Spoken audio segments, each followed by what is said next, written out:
За өнөөдөр манай зочноор бол маш олоолаа ирсэн байгаа. Нэрээ хинээс ирсэн байгаа вэ? Өнөөдрийн зочдоор өнөөдөр Итали брендийн liqueur олон төрлийн флейверүүд маань өнөөдөр бид хоёр дээр зочлон иржээ. За манай нэрээ өнөөдөр бол гэрэн даалгавар маш сайн хийсэн байгаа. Тийм учраас өнөөдөр гэрэн даалгаврыг шалгацгаая. За liqueur гэдэг үүсэлтүүх нь хаана бид нар очиж гэхээр Барон Европ 8 дугаар зууны үед хүн төрөлхтөн нэрх технологитой дөнгөж танилцсан гэж үздэг байна. За мэдээж энэ одоо анхны ликерод нь муухай амттай байсан баг тийм үү? Энэ олон жилийн хугацаанд түүхийнхээ явцад бол энийг илүү гоё амттай болгож олон нийтэд түүхих зорилгоор ерөөдөө сахарын хэмжээг нь маш ихээр нэмж тэгэж одоогийн байгаа бүтээгдэхүүнүүд нь ерөөдөө гарсан байгаа. Анх бол эмнэлгийн зорилтоор, эмчилгээний зорилтоор ашигладаг байсан. Одоо бол зөвхөн таашаал авах гэж ерөөдөө хэрэгэлдэг болсон гэж ойлгож байна. За ингээд коктейлд орцох уу? За коктейлд орцгоё. За эхнийг сонирхуулах коктейл маань би зүгээр л pineapple гэж нэрлэлээ. Яг гэвэл өнөөдөр бид нөр limoncello-гийн ликерыг ашиглаад хамгийн өвөрмөц, хамгийн natural амттай pineapple коктейлийг яаж хийхийг зөвхөн харцгаая. За эхлээд цөмөрөө 20 мг lemon juice шахаад тавьчих.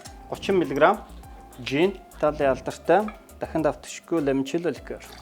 30-30-аар хийхдээ бол өөр хангалттай гэж бодож байна. 40 мг pineapple juice. За дээрэс нь баг зэрэг чихрийн ус мал. 15 мг багтаа бол хангалттай.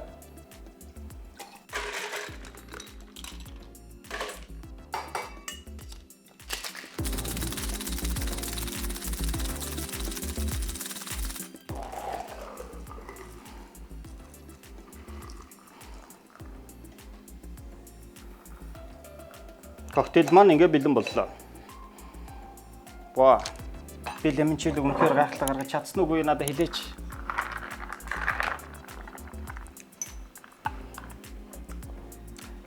Орчны дараа л үнэхээр easy. Тийм байна. Тийм бооз. Намайг зүгээр яг Amalfi дээр авчичлаа. За эргээд нөгөө ликерын сэдвтэ орё те. Nice яа. Тэглэг авах. Тухайн үеийг Италигүйгээр төсөөлөх ямар ч аргагүй л те.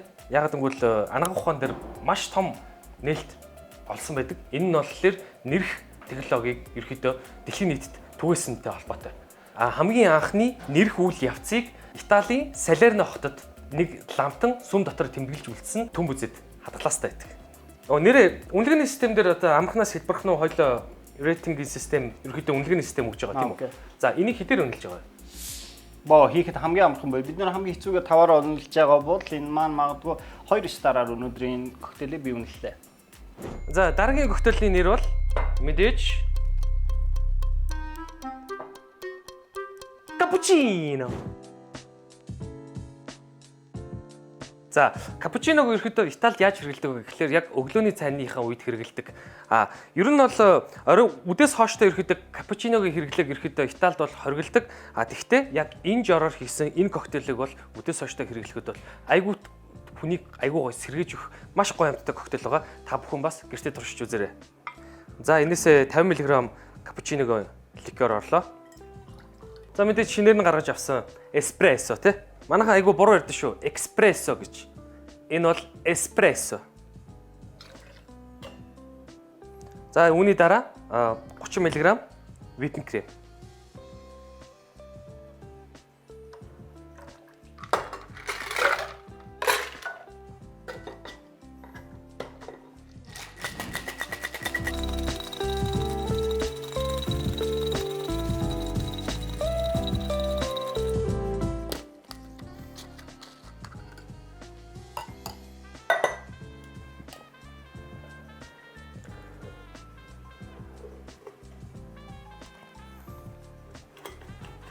За нэрээ амсаад үзтээ. Окей. Манай коктейлийн нэр маань cappuccino. Энээрээ.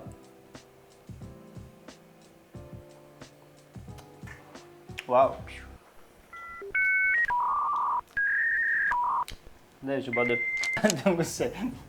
Яриа тасарсан мэй гэхэлэр үнэхээр те комплекс, үнэхээр гоё комплекс. Энд чи би cappuccino, coffee, cream, sugar зөндөө олон флейверүүд үнэхээр нэг дараа амж болж. Гайхалтай коктейл хийж өгсөн мэдгээд баярлалаа. Тухайн коктейлийг хийхэд хялбараас хэцүү хүртэл 5 одны хэдэг чинь коктейлд өгмөр. За би энэ коктейлд 2 од өгмөр. Yes, easy man. Dark chocolate martini өнөөдөр та бүхэндээ хэрхийг харуулъя. Gin-с 30 мг явлаа. Chocolate liqueur. Oh, look at that. Ямар амар өтгөн concentrated байгаа харж байна тий. Irish cream-ний төлөөлөл болсон ликерийг дээрээс нэмж өгөөд ялгаагүй 50 мг. Ингээ 3 орцны найрлагатаагаар цөмөрөө classic chocolate martini цөмөрөө яаж амтдахыг харцгаарай.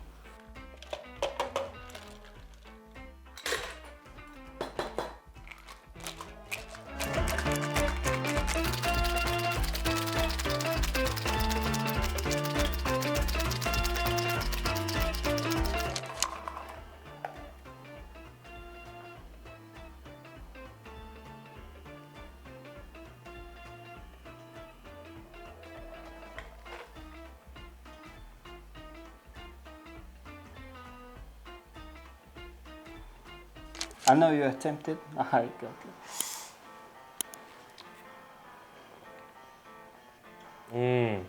Ямар вэ? За.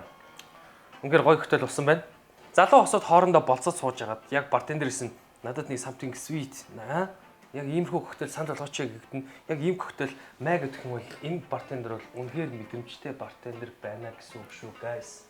Окей, хийх аргачлал дараалал маш их ерөөсө 3 орцыг цөмөрөө мөстэй шейкер холигчинд хийлээ сэгцлээ сайтар гаргалаа энд ерөөсө ядаад ах юм ерөөсө бол байсан би энэ дээр нэг гэдэг үнэлгээ өглөө.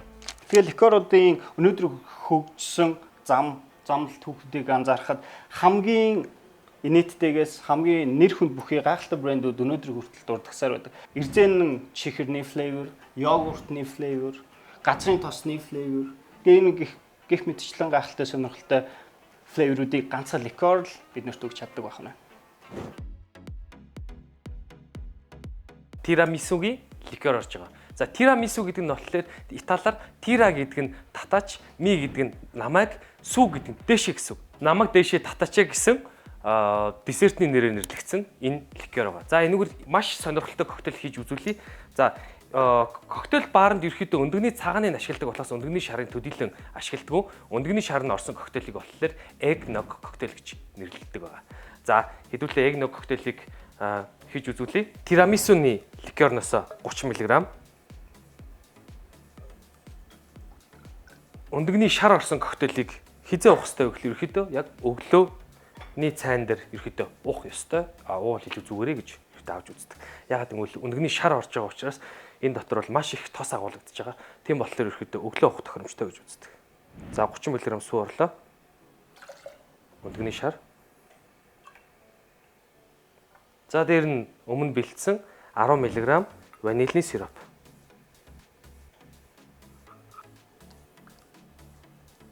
За тэгээд 30 мг коньяк.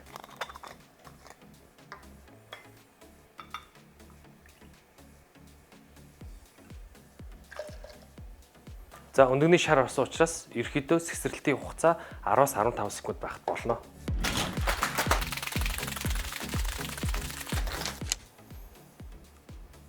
За өнгө бол үнэхээр гайхалтай харагдаж байна. За ингээд хөтөл мөн бэлэн боллоо. Way. Okay. Намайг өргөч гэдэг нэр өгсөн байгаа энэ хөтөлөнд. So let me try.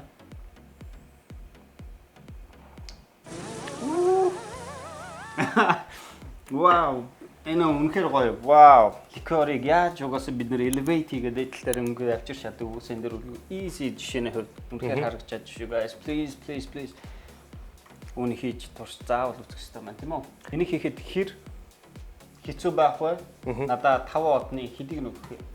Орцноос нь шалтгаалаад дээр нь өндөгний шар яаж орж байгааг шалтгаалаад ерөөдөө энэ коктейлэнд 4 одны үнэлгээ өгч байна.